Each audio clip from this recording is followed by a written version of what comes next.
Hey everyone, Talkin here. Today I want to talk about Obsidian Shards. These shards, as you may know, are extremely important for legendary crafting, as they're used to create mystic clovers. There are many ways to get Obsidian Shards.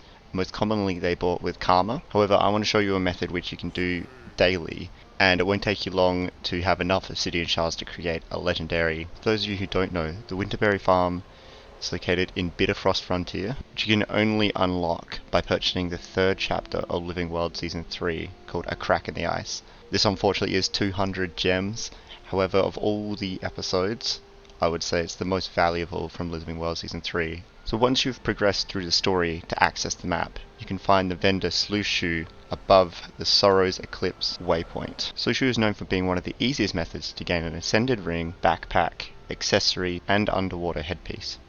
However, today we are focusing on the Obsidian Shards, which are sold for 100 unbound magic and 96 copper each. For this farm, I will be using my unbreakable tools, which have no glyphs attached. I would also recommend using unbound magic tools, which can be bought at this heart vendor just north of the Sorrow Eclipse waypoint. So the winterberry farm can be completed once per character per day. So essentially, the more characters you have, the more you can profit from this farm daily. I personally have 9 characters, so I'll be going through on each of my 9 characters, seeing how long that takes, and then what the end profit will be. I've got myself a little timer here to keep track of the run. I'm just going to be casually running through it, but it's just to give you a general idea of how long this actually takes. Once you've been to the map with one character, you can purchase the Bitterfrost Frontier Portal Scroll, which will teleport any character to this map, and they don't have to have been here previously, and that's the method I'm going to be using to bring all my characters to this map. So without further ado, let's get into the run.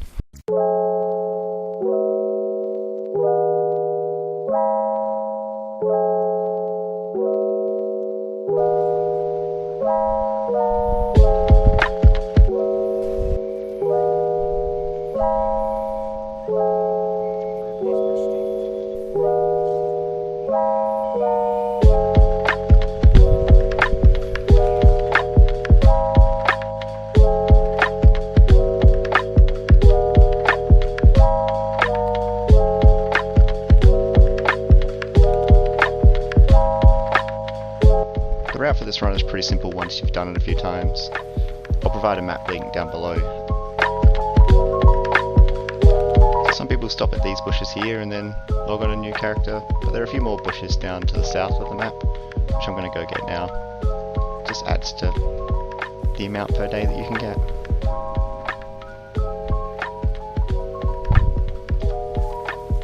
Whoops, that's not very good. Good thing I'm not a speedrunner. Alright, engineer done. Just going to deposit those, 45. I'm going to equip my tools, put them up in here, shared slot. I'm going to go to my guardian. So obviously the load screens take a really long time, so I'll cut them out after so you don't have to sit through all those. So obviously, as you can see, I'm not using any special builds here. I'm using a very general build on every character. It's not trying to make this super fast.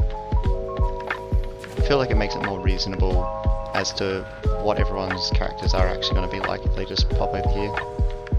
Hello friends, also doing the winterberry farm. And now we're finished with the Guardian.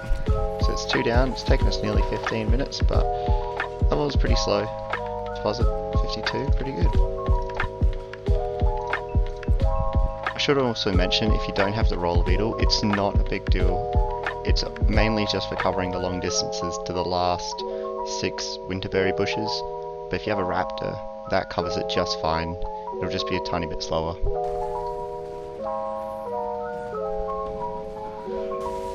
And that's the Elementalist done. Third one down, it's taken 23 minutes so far. A bit slow, but I'm not really going at the fastest pace, and I am going and getting as many as I can. The load screens have been sort of killing me a bit, but it's probably about 50 seconds of load screens.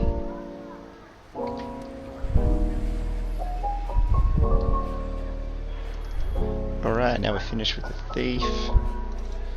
31 minutes, that one was a little bit quicker again. As expected, Thief is a bit more mobile, gets around the map a little bit easier. Just gotta remember to deposit these.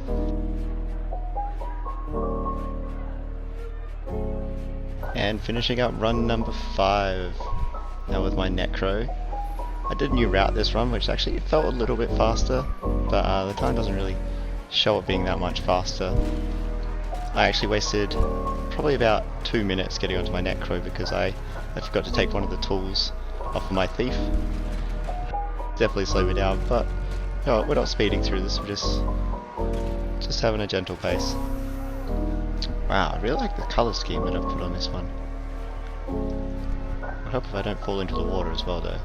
It's really nice. Good job, me.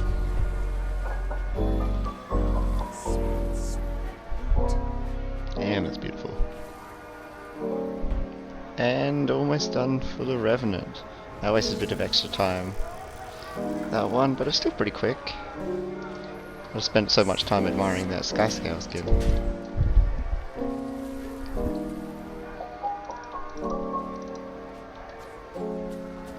Alright, and that's the Mesmer done.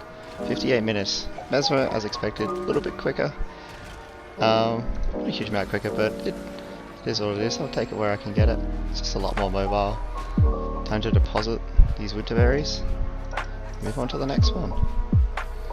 Okay, second to last one, the Warrior. I haven't used this guy in quite a long time, so I honestly don't even know what abilities he has, but hopefully we'll figure it out as we go along. Just finishing up now with the Warrior. An hour and 7 minutes. Another 56 winterberries for there. This has been surprisingly enjoyable, actually, for a monotonous farm. Okay, on to the final one, my Ranger. I don't know if this Ranger has ever really left the aerodrome, but onwards we go. Okay, coming towards the last bushes on the last character.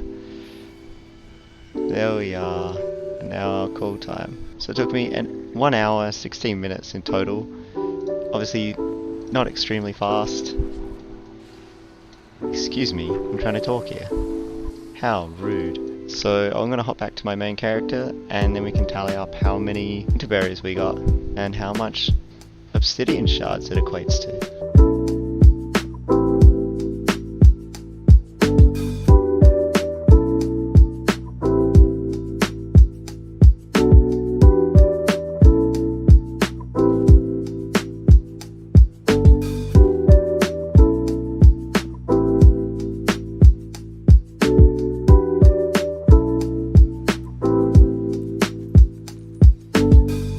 So as you can see from the unbound magic we gained, we were able to buy 118 Obsidian Shards with the additional cost of 1 gold and 13 silver.